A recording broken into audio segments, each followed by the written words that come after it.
And a situation I run into all the time with clients is a girl that they had been hanging out with, whether it was a few dates, maybe it's even a girl that they were dating for a while. She starts to pull away. Sometimes it's subtle where they just notice a change in her. Other times she verbalizes it and says something like, we need space, or I need time to think, or let's slow things down. When this happens, you may or may not be wondering if you should do no contact. If you don't know what no contact is, there's a rule that you may or may not have heard about called the no contact rule, which essentially means you should just totally avoid contacting a woman for a specified amount of time, maybe 1 week, maybe 2 weeks, maybe 30 days. If a girl's pulling away, will this work? Well, let's back up a little bit, because before you know if it works, you kind of have to know where you stand with her and where you stand in your own mind, because most of the time when this starts happening, guys go into what I call emotional quicksand. When we have a woman and we're enjoying it, we think it's going somewhere, and all of a sudden we sense she's slipping away. We go into, like I said, emotional quicksand, and you don't think right. You can't make right decisions in that moment, because it's like you're playing from, it's almost like if you've ever known a gambler, and when a gambler's lost and he's trying to win back his money, it's like he just starts losing even more and more money because he's in a really bad place. And that's what happens to us when a woman starts slipping away. We get obsessed with her. All we can talk about with our friends is asking her all these questions. What should I do? How can I get her back? And you're coming from a really desperate place. And when you're in this place, a few things. One is a woman can immediately tell that you're in this place, which actually pushes her further away because she can sense that desperation in you. You're also not going to make the right decisions because you're going to start convincing yourself of things that may or may not be true. I've been there where a woman starts slipping away and I convince myself, well, it's because she didn't know how much I liked her. And then I went and did things like, send her a long, sappy email telling her how much I like her. Some guys may buy her a gift, right? These are mistakes. I call them sort of the nice guy mistakes men make when a woman slips away. We think if she only knows how much I like her, that's going to make her stay. And a lot of times that's our first instinct. Our first instinct is to make one of these mistakes. And we confess our feelings, or we give her a gift, or we apologize or explain ourselves. And when you do this, you're actually causing her to become less attractive to you. Because here's the thing about when a woman's pulling away. There's something that we kind of refer to as like the attraction scale. And one of the reasons a woman will pull away is because she senses that you're like here on the scale and she's here.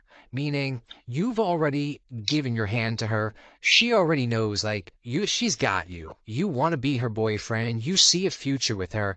And she might be here where she's enjoying her time with you, but she's not ready to, like, commit to you yet. She's having doubts. She's into you, but she's not, like, at the same level as you. And that's why it almost never works confessing your feelings, because you're essentially putting a lot of pressure on her, because it's like, well, I really like you. And she's like, well, I'm still deciding about you. And now if I get back with you and we continue this, it's almost like I'm committing to something that I'm not ready to commit to. So that's why confessing your feelings will almost never work in this situation. The reason I bring all this up is because a lot of guys wait until after they've made all these mistakes, and then they go, okay, I'm going to do no contact. I confess my feelings and she's still pulling away, so now I'm going to do no contact. And when you do that, and I wrote some notes down here, right? When you do that and you disappear after she's given you the speech, then in her mind, she's like, oh man, I really hurt this guy's feelings. He liked me so much.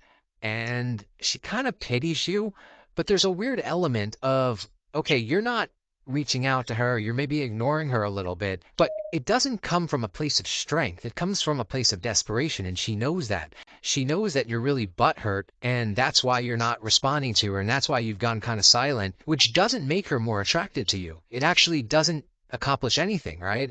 It gives her an out. So does no contact work in that situation? No, there's times where no contact will work, and I'm going to explain them, but there's a better way to handle it when you've made mistakes. And there's actually a better way to handle it all around, which I'm going to talk about in a second. So one of the things that I wrote down here is preemptive. And you always want to be thinking preemptively, meaning if you've been in a situation where a woman starts pulling away, there's always signs that are coming. It never happens like overnight. It's usually if you've been hanging out with her a few times, you'll notice something changing. You'll be hanging out with her, maybe you're on a date with her, and there's little subtleties that you pick up on. And a lot of times they're like surface level, meaning you can't quite even explain it, but you notice it. Your gut is telling you, like, something changed. Maybe she's not laughing at your jokes as loudly as she used to. Or maybe when you go to touch her arm, she kind of like hesitates and kind of freezes up a little bit. These little things that are very subtle, you pick up on and you sense that she's slipping away. Here's the thing. Once you sense it, it's a lot easier in that moment to turn it around before you go and you make all those mistakes like confessing your feelings and all that sort of stuff.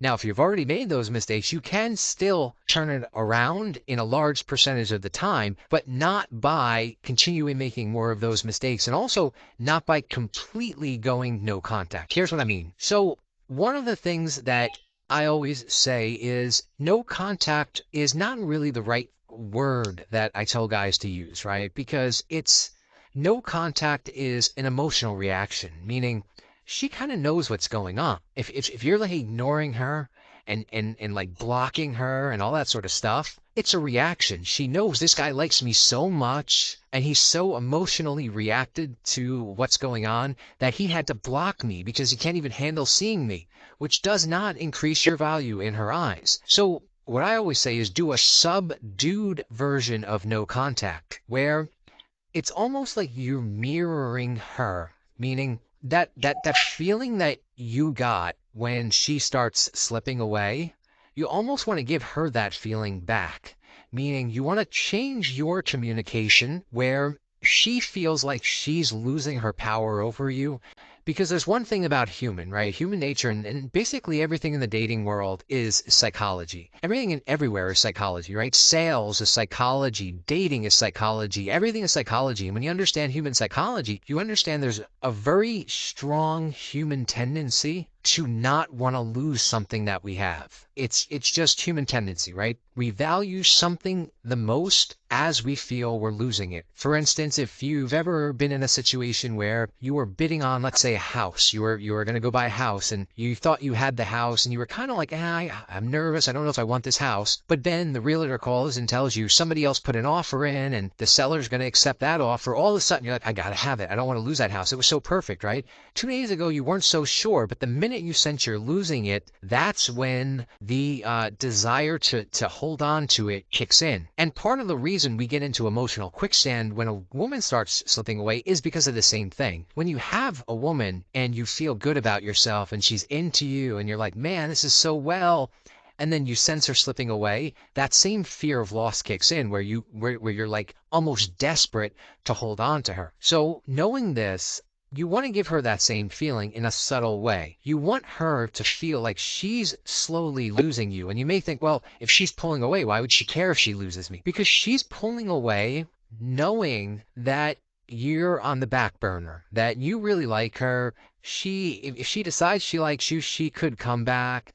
And that kind of gives her the peace of mind to explore her options and be like, well, I can, he's there if I need him. On the other hand, and it feels good for her, right? Because you're kind of like you're boosting her ego. You're actually giving her confidence to go out and explore her options because she's like, well, that guy, he was really cool and that guy really liked me. So let me see, right? On the other hand, if she senses like you're not quite as enchanted with her and you do the same thing, you don't tell her that, you just give her that same feeling. When I talked about those subtle differences that she did to you, it's kind of like you find subtle differences to do to her where she gets that feeling like this guy I don't quite have the power and the control over him that I used to. He doesn't see me as so special anymore, right? She might not be thinking those things, but that's what she's feeling. She's feeling that her hold over you is slipping away, and that kicks in that fear of loss. So one of the things I always say is, well,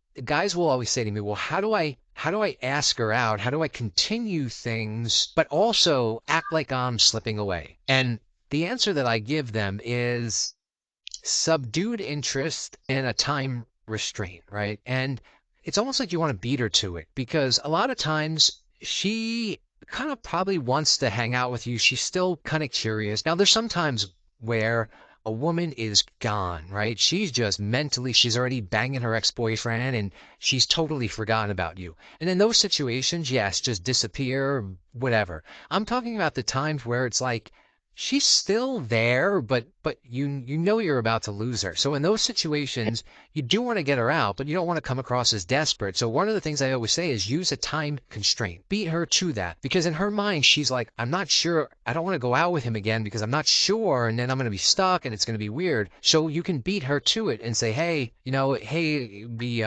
cool to hang out. I have I got a lot of stuff going on this week, but I have about 20 minutes before, I have 20 minutes after work, or I have whatever time you want to say. I have 40 minutes after work. Let's grab a drink and catch up. Because now you're almost making it like your time is valuable. You don't want to dedicate too much time for her. And that allows her to put her guard down because now she's like, oh, okay. But it also allows her to go, wait a minute, why is he not having a lot of time for me? He should have all the time in the world for me. I'm the one who's deciding what I want now. And again, this seems silly. It seems like games, but it's psychology. It's just what goes through our mind. So you're actually reversing it a little bit by using this sort of time constraint with her, and then doing subdued interest. Let her start working again to win you over. When you do meet up with her, it's not about trying to convince her that you're this awesome guy that you guys should be together. It's about leaning back, changing your behavior a little bit, and let her feel that and have her start working to win you over a little bit, working to get you interested again. Because if she doesn't do that, she's not going to value you. And if she doesn't value you, she's not going to stay with you, right? So you need to let her get invested into things again. And she's only going to get invested in things if she feels like she has to win you back a little bit. Because if she knows that she has a 100% hold over you, what happens? What do I always say? If a woman knows she has you 100%, she loses interest.